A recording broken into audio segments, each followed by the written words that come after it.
Welcome back to Builders, Makers, Doers. I'm Andy Bassett. He's Elliot Bassett. We're here with Dalton Daeges of Concrete Delivered, amongst other businesses, but it's a really exciting story. This is actually not his day job. This is a side job, essentially, amongst others, as I said, really going out, seeing a problem, and coming up with a solution. So I'm really excited to dive into that today. Let's build off that.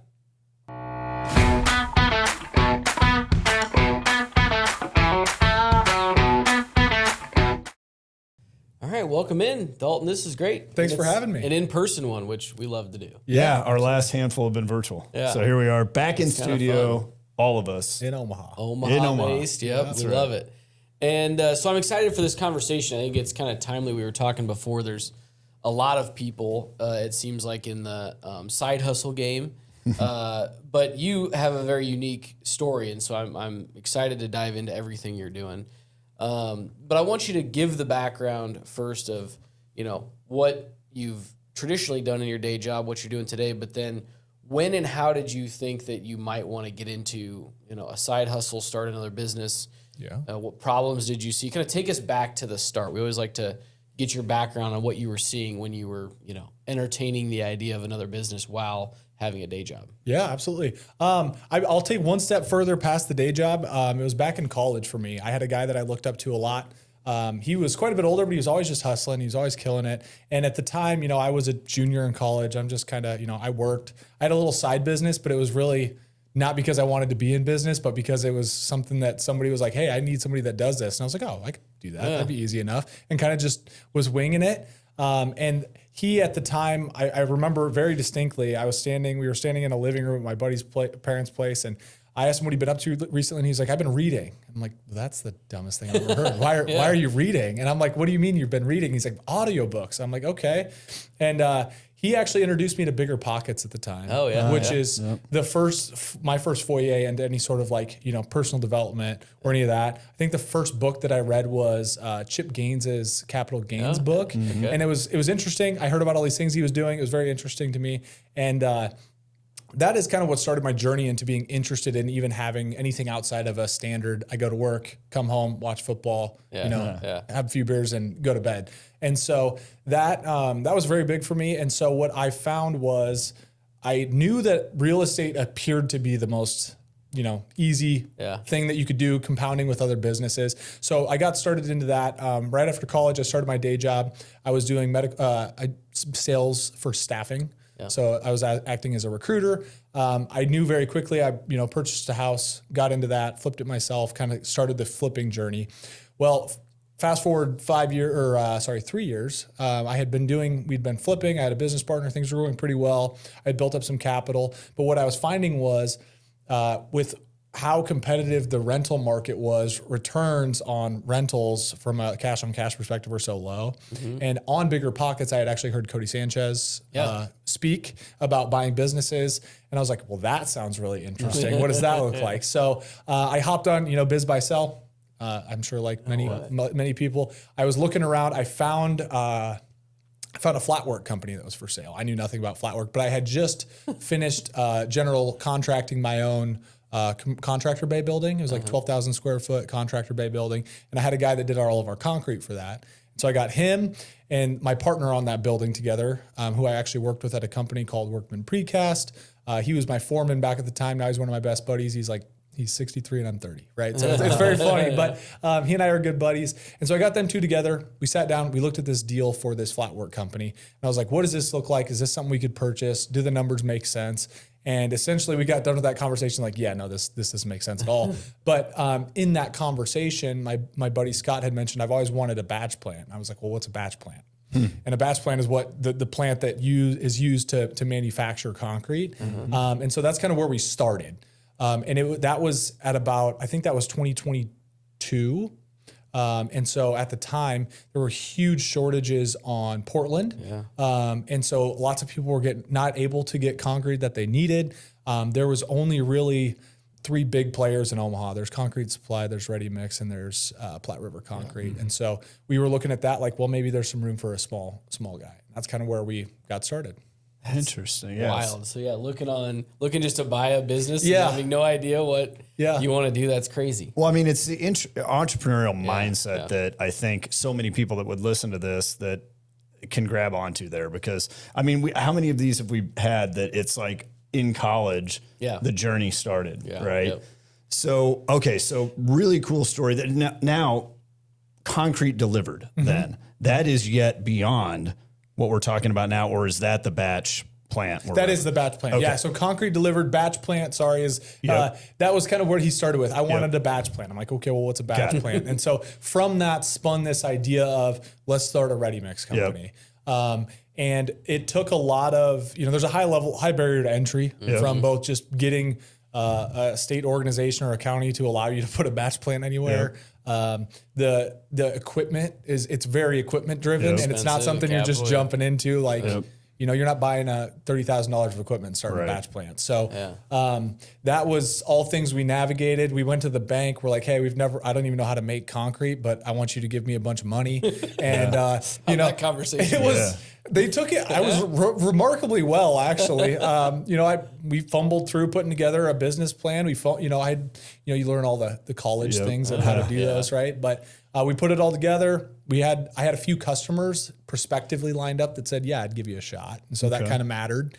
And so that's kind of how we got things rolling. I want to say from idea, I think we sat down in January or February. We actually got the thing off the ground in. It was in August. Wow. August or September. Yeah. So that's crazy. So I was going to ask about business plan. Let's talk about that a little bit, because you said you were able to get financing.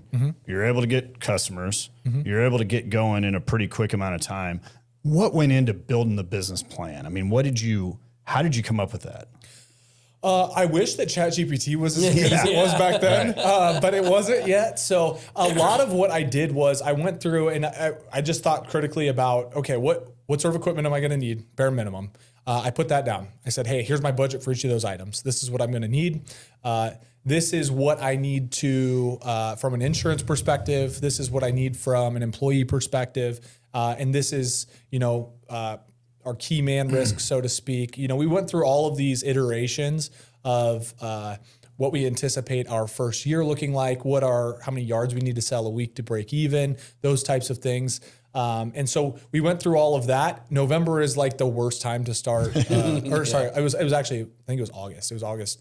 Not a great time to start a concrete company right before winter, in Omaha. But we also knew that if we could get through that, we would have a slow enough demand that it'll allow us to learn the things we needed to learn the hard way, and then have a couple of months of winter to kind of make some changes so that we were a little bit more prepared for the spring. So that's kind of, the business plan. I think everybody thinks that needs to be some broad, elegant, gorgeous looking document. And it was really pretty nitty gritty, nuts and bolts. These are the things that we need.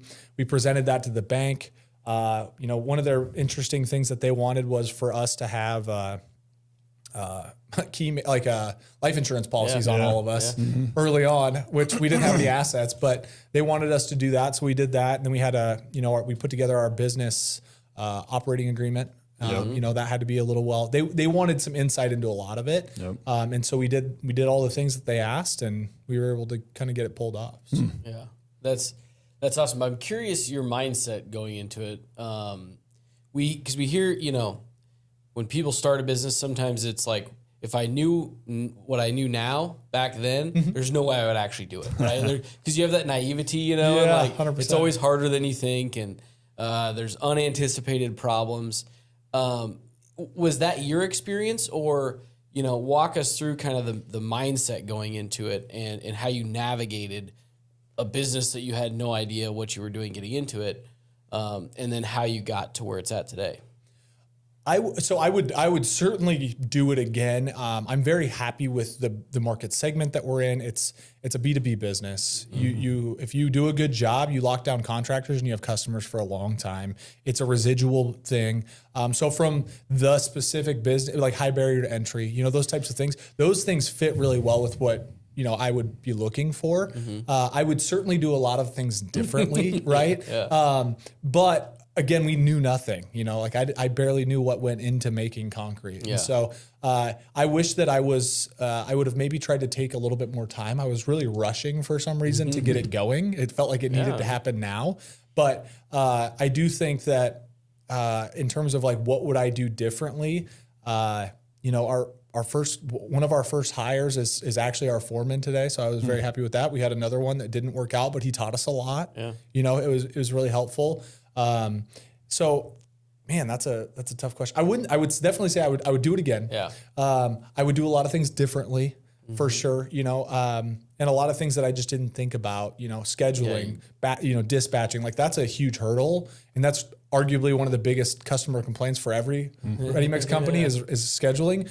But you're in a world where if one customer delays your vehicle, your truck, your truck's off for the entire day. Now everybody else is going at a different time than they thought they were. And concrete's not something where it's not like lumber where you just show up and you can let it sit, right? You got 90 minutes. You're getting it off that truck. Yeah. You got 90 minutes or you're in trouble. So. Yeah, exactly. It's going somewhere. Yeah. You've mentioned it. The bank was asking about the life insurance with key people. You mentioned the foreman that was one of your first hires, still there today.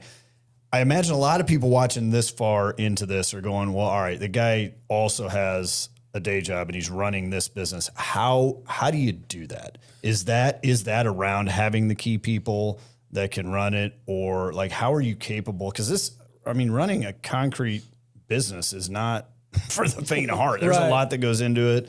As you mentioned, the perishability of if that's a word, the product. It's a word. And it is now. So like there's a lot in this business. How do you do it on the side, essentially? With the day job? Yeah. Well, so I've got two partners in this business. Both of them are remarkable. They, they were both close in proximity to where the plant is, because the plant is in Louisville, Nebraska, which is, 45 minutes from my day job. So I, even if something goes wrong, I don't have the capacity.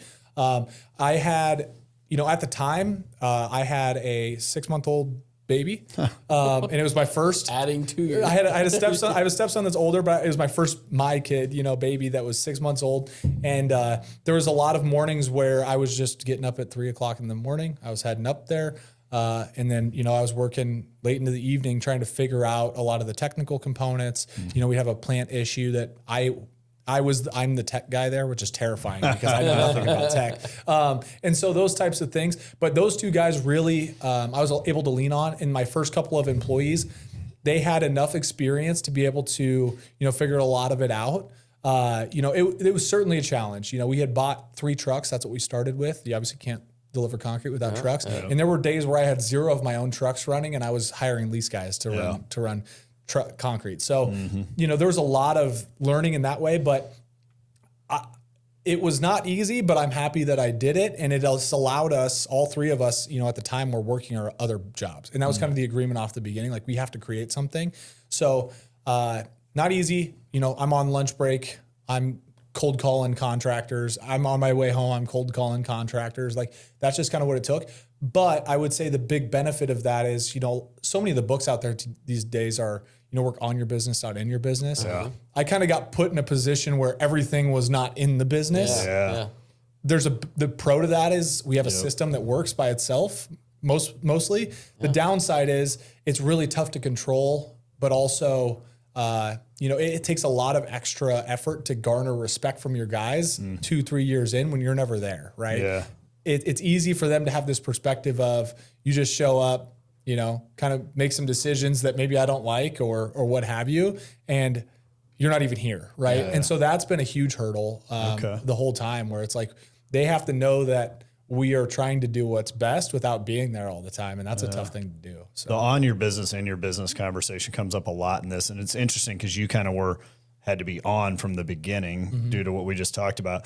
That seems to always be one of the biggest hurdles for entrepreneurs is getting from in to on when they're looking to scale. And so it's just interesting that you offered that up, that you've kind of always been on the business, which comes with different challenges, i.e. the people not being around you day in and day out. But just not a question, maybe just a comment there that was an interesting viewpoint because it's something we talk about a lot on here. I wish there was a little bit more in than there is, right? Because I think that it's easier to build a team that is, bought in or that maybe believes in you or something like that, right? When they're seeing you there leading from the front. So it's a totally different thing. That's my management style at my day job, right? Yeah. Like I'm the first one there. I try to work harder than everyone else. I try to do all those things. And so when I can't do that there, it's required of me to figure out how to lead differently. Yeah. Interesting. Do you see a point in time when you would jump over to run the business full time? I don't know exactly how it looks, right? Just with our structure of ownership. I would love to absolutely be full time in all of my own businesses, but I will say by none of us pulling a salary from our business, it has allowed us to really accelerate. I mean, this is our third full season. We've gone from 3 trucks to 8 mixers and a dump and pup. We've bought a lot of equipment. We've been able to really scale quite quickly, I feel like, because of that. And so that's the tough thing is like, would I rather build something for 10 years down the road and have something huge, or would I rather, jump in, start pulling us out? It's kind of that idea between like lifestyle and investment for the future. I think that's a great way to look at it, because you do have the ability to reinvest faster than others probably would in your position. And I think it's a pretty cool way to get a business off the ground. Yeah. Kind of to Andy's point, we hear a lot of founders of businesses. The reason they started is because they technically know what they're doing. Oh yeah. You have the plumber that's been a master plumber for 10 years and is like, I can go start my own thing and, get it off the ground, and they grow a business. But that's where I certainly can see it's harder for them to get out of working in the business. That's what they've always known. But we haven't talked to anybody that's the exact opposite. Yeah. It's so intriguing. Like, I just went out and just bought a business or started, I guess, in this case, but was looking to buy. And so that's pretty cool. Now, this isn't your only business also. So walk us through again. You have some real estate and stuff, but just mainly, how do you look at these other business ventures that you want to go through? Is more curiously, not necessarily the business, but you've got your hands in a wide variety of things. Like, what's your mindset of going through that, and what you should put your time and investment and dollars into versus, your day job or concrete delivered or whatnot? Yeah. The primary other business that we run that vertically aligns with concrete is called Precast Solutions. It was formerly known as Workman Precast. It was established in 2001. And we actually purchased that in November of 23 from the founder. I had actually worked there in college, and that's how I met my business partner at Concrete Delivered. He was my foreman there, right? And so that one was just it worked out so well because for 2 reasons. One, that business creates for us an opportunity to pour all year, regardless of how cold it is outside. And one of the tough things about a ready-mix company is you have to keep employees around. You have to keep them employed all year. You can't lay them off all winter. And so for us to do that, we have to do one of 2 things. We have to have a lot of maintenance. We have to pay them to do nothing, or we have to really come up with some stuff.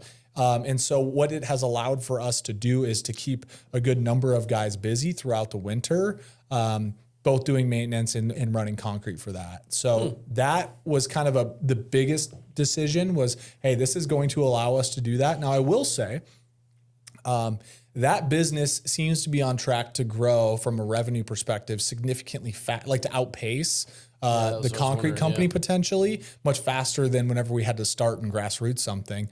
What we were able to do there was jump in, rekindle some relationships, be a little bit more aggressive or flexible than the previous owner was. He had been doing it for a long time. He had a lot of life things going on. And so for us, it's like, we got to get this thing kicking out revenue. And, him, it was kind of more of I don't want to say it was a lifestyle business. It was a great business. But for him, it was, it pays me well. I'm happy with what I've got. But I will say having all of that infrastructure built has been very awesome. So buying versus building, right? Buying seems to be great, but again, I'll know more in, I guess, a couple of years. So in terms of what makes that decision, that one specifically, it vertically integrated well. I saw the numbers made sense. I felt like we got a good deal. And so that's kind of the driving factor. Yeah, that's pretty cool. So was it, did you actively seek out that deal, or was it an opportunity that came up that you were looking for? I'm just curious was it a strategic move because of some of these things you're mentioning, or was it hey, we got this opportunity, I think it's a good business, I think it could grow, and oh, by the way, it vertically integrates and it could do all those things. How did that come about? I had actually been trying to get involved in that business since college. Oh, actually. really? Yeah, I had a chat with the founder and his wife one day. They called me up out of the blue and were like, "Hey, our kids don't want this." Right, the same problem that most business owners face when they're exit planning. My kids don't want it. 1 in 24 businesses sell in a year, and I don't really want to just shut it down. Right, like it's got value there. I worked on it for a long time, and so they called me and they talked about it. And he and his wife at the time were like, "We think you would potentially be a good fit for something." And so I was very interested. That didn't transpire for a number of years. It was like, 4 years. And so we had been in these rudimentary talks about potentially purchasing it. And the founder just wasn't quite ready. He didn't, it's a lot to give up something you've spent that much time, effort, fought on.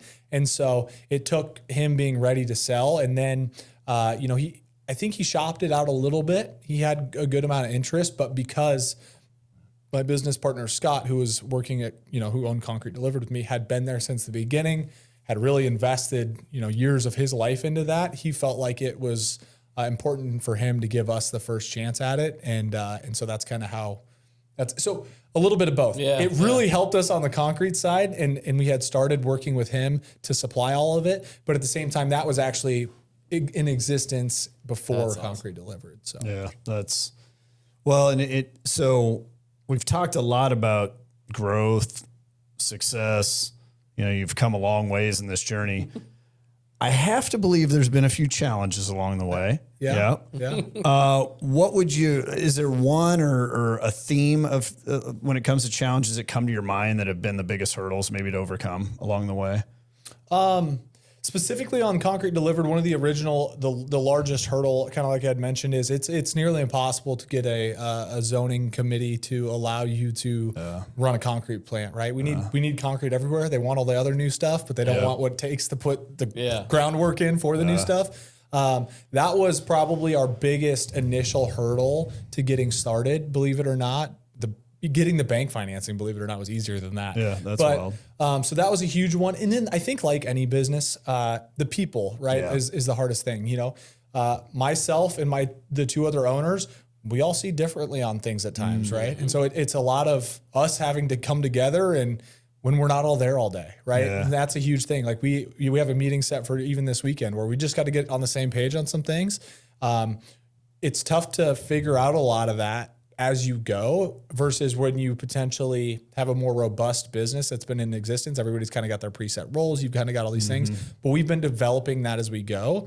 One of the big things that we're working on this year is how do we create an incentive plan for drivers, right? Like, how do you incentivize that? And we want to put people in a position where they feel like they are bought in with, an ownership bonus or an owner bonus of some sort. So that's one of the big things that we're working on. So I would say, unfortunately, as simple as the answer may be, the people is always the biggest hurdle, I think.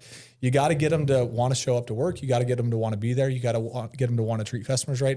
And then on the flip side, like I mentioned, customers, they have a crew of 10, 15 guys standing there waiting for concrete. And if the guy two different jobs ago messed up their thing, it's a big downfall of issues. And so that's one of the other really big things is our industry is so reliant on 50 different things all working at the same time. The pump's got to show up. Those guys got to be ready. My truck's got to be on time. There's got to be no breakdowns on anybody's equipment. Right. All the things have to align for everybody to show up on time, ready to go. And that changes often. And so we're often dealing with customers that are like, "Hey, dude, you told me mud was going to be here at 1. Why is it 1:30?" Right? It's a lot of that. And so most of our challenges surround just making people both happy, making sure that people are excited about being there, excited about working with us, those types of things. Yeah. Well, and it's pretty much the common theme in all those answers. But you said something interesting that you touched on briefly, and I don't know if there's any more you can dive into it or not, but the leaders, the owners, the founders, how you guys are not always in agreement all the time, but you get together and you put your heads together and you move forward. Can you give us any insight into what that looks like when the three of you get together and you do solve problems or get things moving forward, even if you don't necessarily agree on the outset? Yeah, a lot of the disagreement just comes from everybody's approaching a problem with a different mindset, right? We vary pretty broadly, both in age and level of experience in backgrounds. All of those types of things are different. And so, I'm the young guy with all the college ideas. They've both been in the trades for a really long time. College ideas. You know what I'm saying? Totally. I can totally see that. Yeah. They always, in fact, one of our company's names that holds one of the precast companies called On Paper as a joke, because I told them everything looks good on paper all the time, right? Like on paper, this looks great. And so, I run a lot of that. So a lot of it is just us getting together. We'll end up on phone calls. But we're all seeing things differently. And so I think the biggest, easiest, best way to solve those types of solutions isn't over a phone, certainly isn't over a text message, which that's another big problem. For me, it's like, I can't answer the phone all day, right? Because I'm at a day job. I'm sitting in a meeting and they may need something and I can't answer. That's a good way to piss somebody off. It's not answering the phone calls, Yeah, exactly. So that has been a challenge, but we're certainly getting better at this, but us getting in a room, sitting down 5, 10, 15, 20, 30 minutes, whatever it takes for us to go, hey, these are the things that we need to solve. These are the ideas we've got. Typically there's some, I've been responsible for the finances the whole time. And so I have to say no a lot to, hey, we need this or we need that. That doesn't always go over well, but at the same time, there's instances where I have to be like, I don't really want to do that, but you guys are saying we need it, so we got to just do it. And there's figure it out. Yeah, we figure it out sometimes, and so obviously a lot of compromising, but at the same time, everybody knowing that I know that they have much more experience on the ground, and if they tell me we need a new pup trailer, we need a new pup trailer. I don't know what to say. Yeah. Well, I think that's something we see across all businesses that have a leadership team that can successfully move things forward is while you have varying backgrounds, varying visions, views on whatever it is, oftentimes they're complementary, which is what I just heard you describe, is that each of you kind of come from different vantage points, but they complement one another because where your skills are probably high, maybe another's isn't, and vice versa. And it allows you to move things forward when you get in a room and actually get an idea and move on it. Well, that's where some of the best businesses are built from, is varying different skill sets. And, we all are charging towards the same mission and vision, and we know what that is. We can have disagreements along the way, but knowing that we're going to try to achieve that thing, and you have your skills, I have mine, and I'm going to lean on you for what you're good at and vice versa. And those are some of the best teams. So I think that's great. Thinking about the flip side to that, the challenges, is there anything that you look back on, a project, something that you guys did in the business that you're just particularly proud of, or that you really sticks out in your mind as something that you get excited, about you guys did or you got through? It's unique. It's a little technical. We've worked through some really creative solutions to working on a budget, right? And so, there's a million different ways to make in concrete in the winter. You have to have hot water to make sure that your concrete hits temperature.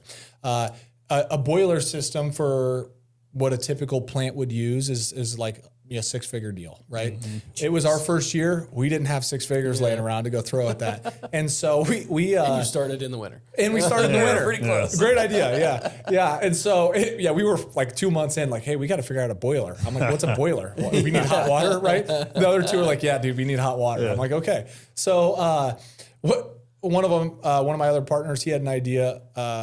We actually have and still do. We'll probably be transitioning out of it this year. But we actually use a wood burning boiler to heat our water. No. Versus, I was wondering if you were going to say something like that. Something just bizarre, right? So we use a heat exchanger with a wood burning, one that people typically use to heat their house out in the country or something. We use that. We store our water underground. It allows us to keep our temperatures high. Wood was mostly free. Right. Wow. So we already had a lot of that. And so it did a couple of things. We bought a used boiler, drove up to Minnesota, picked it up from some farmer, so there's a lot of just like figuring some stuff out. And those guys are incredible. When you talk about like blind spots, right? I'm not figuring that out or putting that together, but these guys have great ideas and they can make anything work. And so that was an example of something where I like to brag on that just because it's so bizarre. Yeah, that's great. Yeah. That is sweet. You talk about problem solving in a business with limited resources, you need that because you're going to have those times when like you don't have the cash, you don't have the people, and you got to figure some stuff out, and like homegrown ingenuity goes a long way. The downside of that is Christmas morning, one of us is out there filling the boiler with wood. I suppose. I mean, there's probably a reasonable assumption that you could say, had you not made that decision, maybe you're not in business today. Potentially, I mean, it's, who knows how that goes. But, the ingenuity of cool. that is pretty awesome. So, I don't know that I had.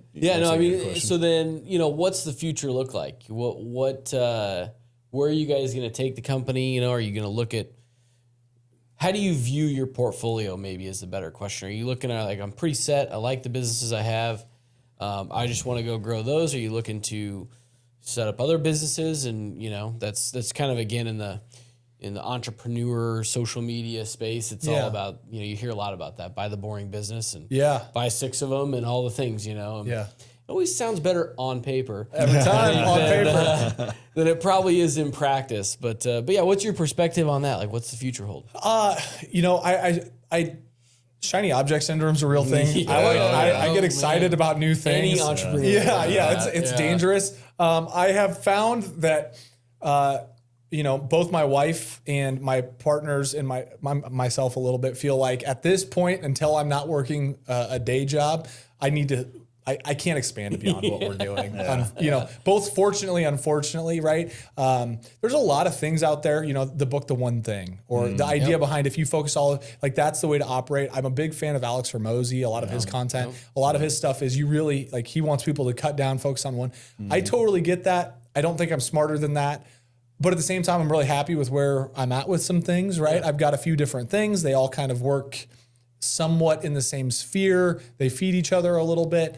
So for right now, focus, growth on those couple of businesses for sure.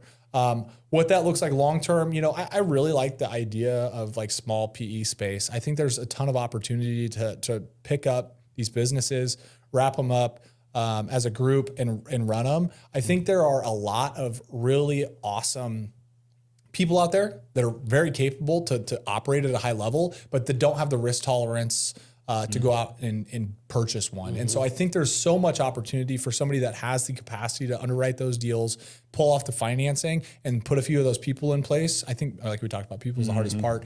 There's a lot of people out there that are capable of that. It's finding them, it's putting them into a business and allowing those to run. I would love to get into that space further down the road, but I don't know that I like the idea of selling, right? So you talk about real estate.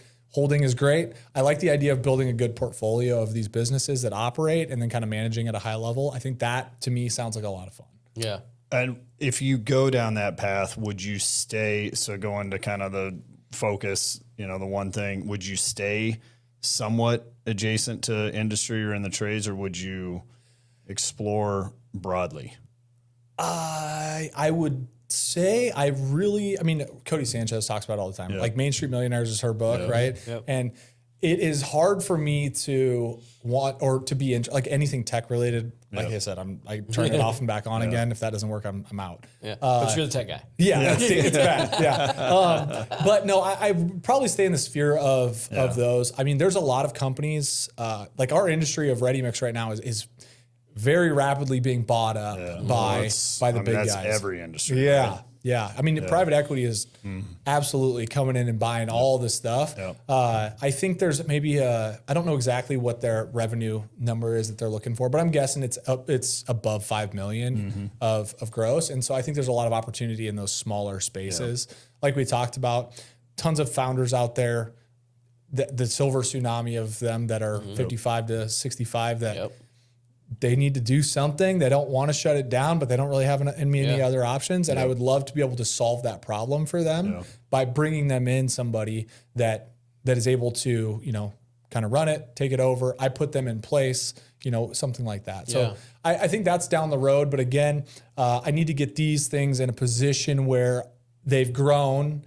We've invested enough that we can start to pull out some capital. Well, I love that, because in our day job, we have a lot of these conversations with, small to medium-sized business owners around the private equity and the pressure from national organizations coming in and buying.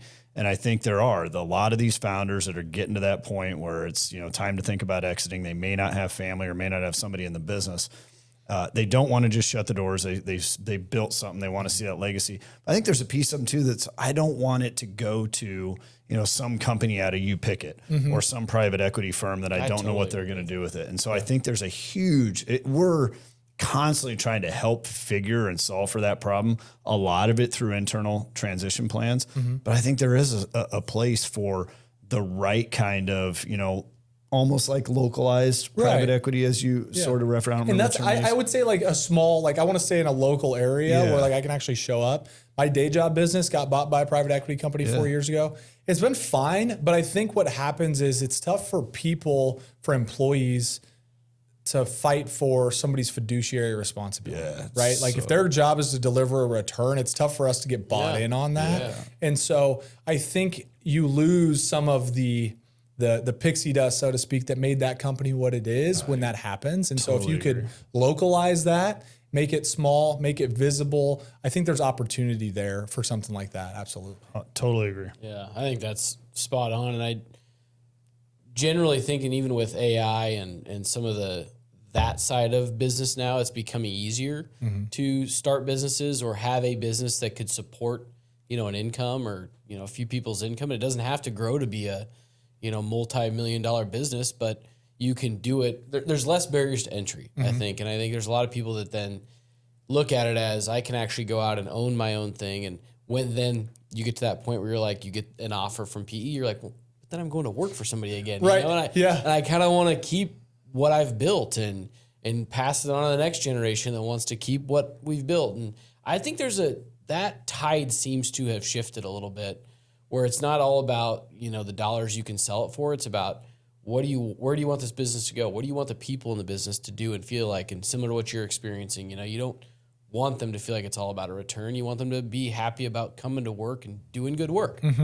And so, I don't know. We'll see where obviously the things go, but I think there's a ton of opportunity right now for like what you're saying and all these boomers that are going to have to do something with these businesses. So that's awesome perspective. One thing I was going to say on that is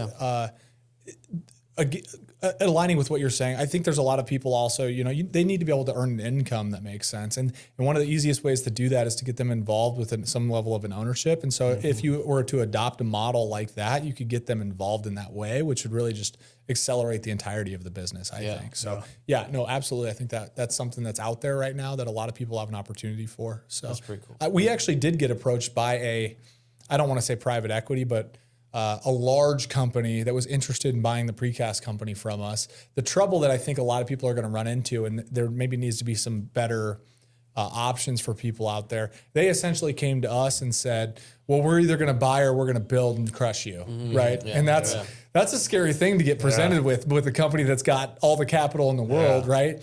And so that I think is probably what a lot of people are getting approached with. And so they're getting, pigeonholed into feeling like that's the only option. And so if there was something out there that provided maybe some additional support, maybe like what you guys are doing, right? Where you guys are like, hey, we support you guys in understanding a lot of these things that maybe you guys wouldn't have the opportunity to have support from or like the experience from, so that when somebody comes in and says that to you, you can feel confident that you're going to have the things that it takes to make sure that you don't just get stomped out. Yeah. So I know we're getting close on time, but I got to dive a little bit on that. So how did you respond in your mind? I mean, you obviously turned down the offer, it sounds like.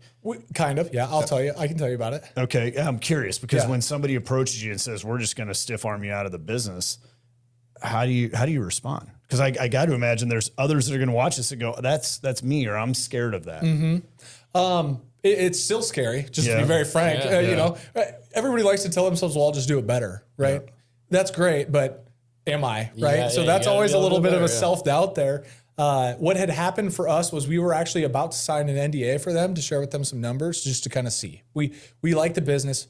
We want our kids to work in the business, those things. And so it's not really all that appealing for us to sell. But that kind of paradigm of we're either going to crush you or we're going to buy you is scary. And so we were going to look at kind of where they're at. Well, at the precast company, we sell 2 licensed products, and we found out that they had actually approached one of our licensed products companies and tried to backdoor us. And that was enough for us to be like, I'm not going to do business at all with people that are going to be like that, right? And so that was that was kind of the turning moment for us. So I want to say that we wouldn't have taken any sort of an offer, but if they would have approached us with one, maybe. But I like to. The reason that it didn't progress any further at all was because of that. Now you put the gloves on and fight. Yeah, exactly. So we're here now. Yeah. I mean, I do think though, like, yes, it is scary when that happens, and you do have to perform, and you do have to, do everything right. But there is power in, big companies move slow, and yes, they have capital. Yes, but there's a reason they're calling you at the end of the day, and you have the ability to. I mean, every business industry is different. I get that, but be more nimble, make better decisions, different decisions, quicker decisions, et cetera, that give you a different advantage than just being big and having capital. And I think that's it's the David versus Goliath or whatever you want to say, but that's the lens in which you got to look at it. I think any business out there that's approached with that, and do like you did, evaluate the deal. I mean, there's no reason to not, but we get approached all the time for that same thing. And it's just like, at the end of the day, we feel like we're trying to create something that's unique in the market so that we can compete. Right. We know if we just go up against so-and-so to sell insurance or something, like, we're not going to compete. But we can actually create a better outcome for the client through how we approach the business that is going to be very difficult for a large national firm to do. And so I just think it's that. Now, is it more work? Is it harder? 100%. Right. Yeah. So all those things apply, but I don't know. I love that stuff. It gets me excited about being the small guy, right? Yeah. And so anyways, what have we not hit on that, I think you're in a unique perspective to maybe talk to some people that are listening that are in a day job that maybe have an interest to potentially get into the entrepreneurship space, buy a business, start a business. Like, what would you say, given your experience and where you're at today, coming from that background? Yeah. Well, first one is have a lot more capital than you thought you were going to need. I learned that on both businesses. I didn't learn my lesson the first time. Even on the second time, I was coming back with some capital. So that would be a big one. We talked a little bit about partnerships, right? I don't know that I would ever do a business without partnerships. For me, it's a struggle, right? Like, there are definitely times where it's like, oh my gosh, like, why are we fighting about this again? But at the same time, those guys have so many, they've seen so many blind spots that I have not, that I don't know what I would do. There's been times where, we talked about the Christmas thing, right? Like, I haven't had to do it every Christmas morning. I've had to do it one. They've helped out as well, right? And so that's where I find it to be immensely valuable to, they say you are the average of the 5 people you spend the time with and the books you read, and I firmly believe that. And so for me, it would be make sure that however you're intending to go do it, I encourage people to go do it. I think that you almost have to create not a legacy, but to create something where you have the capacity to retire or retire well. I'm not a big fan of the idea of retirement, but the ability to slow down, right? That's not happening in a day job. You're not going to get to go, you look at the old, I was just talking with a farmer this week. He's 83 years old. He's like, well, I'm retired. I'm like, no, you're not. He's like, yeah, I know. He's like, yeah, I'm not. But he also doesn't work 80 hours a week anymore, right?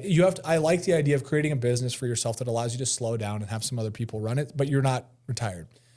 So those are the two things. I'm a big fan of having a partner and have a little bit more capital than you thought that you were going to need. So good pieces of advice. Well, I think the partnership thing is just even people to lean on. I mean, I can't imagine, folks that build a business on their own. I mean, there's a lot of times where things are really hard. Yeah. And, it'd be really easy to be like, I'm just done with this. But if you've got other people that have a different perspective, can, be the one to lighten the mood on this day or whatever, like, you need that. And so I think that's fantastic advice. Well, and I think what you're referencing, and we talked about it earlier with your partners too, I think don't be afraid of, and I would even say lean into finding partners that have different skill sets, different beliefs, maybe not beliefs isn't the right word. Probably the core beliefs are the same, but just different ways to look at certain things, because that becomes complementary. I mean, it's the way our leadership team is we all have very different skill sets, but it allows us to move things forward because we all have different lenses in which we're looking through, but we're driving for the same thing. Sounds like the same for you. So absolutely.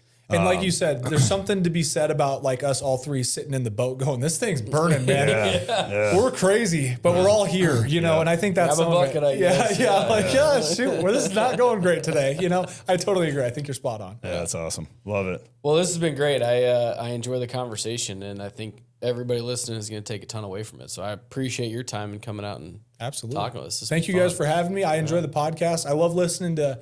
I love getting the opportunity to hear about local Omaha businesses. Yeah. I've even had a few other people that I've sent it to. They're like, that's super neat that I get to hear about businesses that I've seen their logo before, things like that. So I love that what you guys are doing. Well, that's what we always we talk about that a lot on here, and people in the trades just have something unique, and that you're building, making, doing things right, and to be able to see that and to drive around the town, whether it's Omaha or wherever it is you're from, and see that work, that finished product is such a cool thing. So I think everybody that watches and listens to this, you yourself should be really proud of that. It's something that's awesome. And yeah, there's gonna be a lot to take away. We greatly appreciate it and look forward to maybe the next time. Absolutely. Thank you guys. Sweet. Thank you. Have a good